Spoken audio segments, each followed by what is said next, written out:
Today we're talking about how to become more emotionally resilient. There are 2 factors that you need to understand and then 2 specific steps that you can take.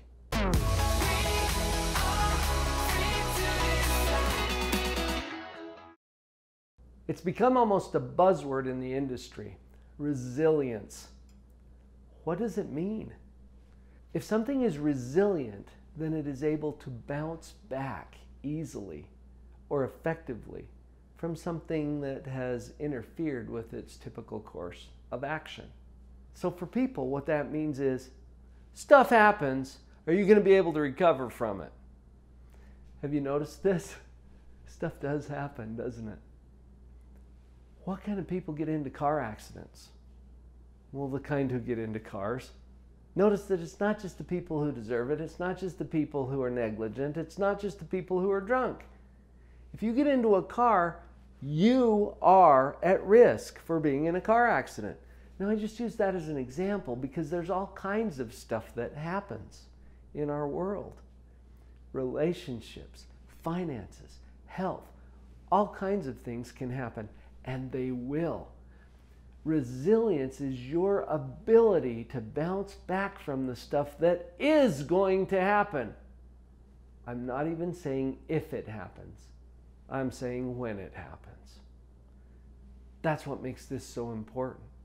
There are 2 factors and 2 steps that you can take. Let's start with the factors. 2 factors contribute to your resilience. The first one is a process that's going on in your mind. I call it evaluation. Evaluation is where you are constantly looking around your world and assessing or judging or evaluating it. You can't turn this off any more than you can turn off gravity. Check it out. You're constantly evaluating yourself, aren't you? Judging yourself. Yeah, you are. How about your spouse? Oh yeah, there's some judgment going on. Your kids? Co-workers, people in your neighborhood. Do you see how you're constantly doing this? You're even judging me. I'm fine with that. I'm judging you too. So we can't get away from it. It's something that we can't turn off. Just notice that it's happening. Evaluation implies comparison with some standard. And we always make up a standard in our mind. If we don't have an immediate standard for comparison, we'll make one up. And we've got a really great imagination. So whatever is happening to you is what it is. And I know you've heard that before, it is what it is, which can be kind of annoying depending on who's saying it and what the context is. But all it means is that things are the way that they are. Now, how are you going to judge it? You're going to take what it is and you're going to compare it to something better or to something worse. Now, if you compare what you've got to something better, how do you feel about what you've got? Not so good. This is really bad compared to something better. Notice how you feel when you do that. I can compare what I've got to something worse too. And how do I feel? If I compare what I've got to something worse, I feel pretty good about what I've got. I'll take this because it's a whole lot better than that. Just last week, I was on a trip with my sweet wife. We went to hug our grandkids in another state. While we were gone, one of the pipes in our home burst. You've probably seen the insurance commercials about how mayhem happens. Well, this was us. We're in a whole other state. And there's water pouring from the ceiling of our main floor down to the floor and then into the basement from there. Big mess, right? We come home to this. It is what it is. Is it good that this happened? Is it bad that this happened? I don't know. Pick a position. It is what it is. A pipe burst and leaked through 2 floors of our home. It was not anything better than that, and it was not anything worse than that. Now, we could say, oh, a pipe broke. And now we have to do all of this hassle and the cleanup and the cost and the expense, and it's not this better situation that we can imagine, and we can feel terrible about where we are. What we chose to do, and we did this on purpose, is we noticed that this problem that we had in our home was not a catastrophic fire that could have happened because the water was leaking onto the circuit breaker and it was arcing and causing all kinds of risk there. My brother was able to get into the house while we were gone, shut off the power and the water, and probably saved the house. So we still have a house. Ha! That is so awesome. We're more resilient because we chose to see that this is a pretty good circumstance to be in. And it is compared to that worst one.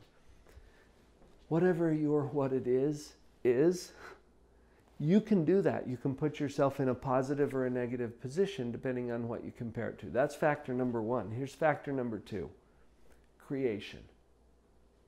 This is another process that our mind engages in where we go about actively creating what is to be. And I'm not talking about what it is. That already exists. I'm talking about what is to be, and that doesn't exist yet because we haven't created it yet. How are we going to create it? We have to imagine. We're going to use that same tool, our mind and our imagination, to come up with what we're going to create next. Starting from where we are we going to go make something better? Or are we going to go make something worse out of this? Well, duh, what do you want? You want something better. Resilience is all about taking what you've got, because that's all you have, and from that stuff, creating something that is far better than what you had to start with. That's resilience. Those two factors, evaluation and creation. Now, there are two specific steps that you can take to get there. And the first one that I'm going to suggest to you is that you get yourself educated about these two processes and start practicing. Why would you have to practice this? If when I shared with you the story about my pipe breaking, if that doesn't seem like a good thing to you, then it might be because you've practiced thinking that that would be a bad thing. Well, it's not good or bad, it just is what it is. Our judgment of it is the process that I was referring to, evaluation, and it matters because that changes your energy and thus your resilience. Practice it. It's kind of like learning a new instrument. Have you ever learned to play the piano, for example, or a guitar, or some musical instrument? Is that a choice, by the way? Yeah, it clearly is. You can choose that, but it's also a skill set, so you have to practice it. That makes total sense, right? The skills that you need for resilience from a psychological standpoint require practice, especially if you've practiced another way of thinking. Get yourself educated and start to practice. The second step that I would highly encourage you to do is to get some coaching. I hire coaches all the time to work with me and my mindset. One of my colleagues said once, you know what? It's like we're all inside of our own box, and everything that we experience is on the inside of our box because perception's all what you have.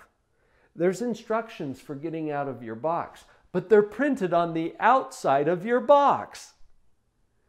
We need somebody to help read the instructions to us.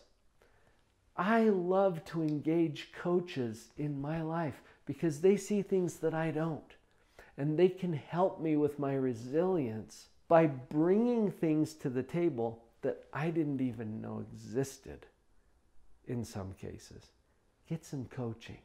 Here's a couple of resources for you. My mini book, Portable Positivity, is an explanation, step by step, of those two processes we talked about, evaluation and creation. You can get a free digital copy right down there in the description. Click on the link. and I'll get a free digital copy right to you. You might also consider hiring a coach. LiveOnPurpose.coach is a great resource for you to see some of the coaches that have been trained and certified in this particular process. LiveOnPurpose.coach. Thanks for being here. I'll see you tomorrow.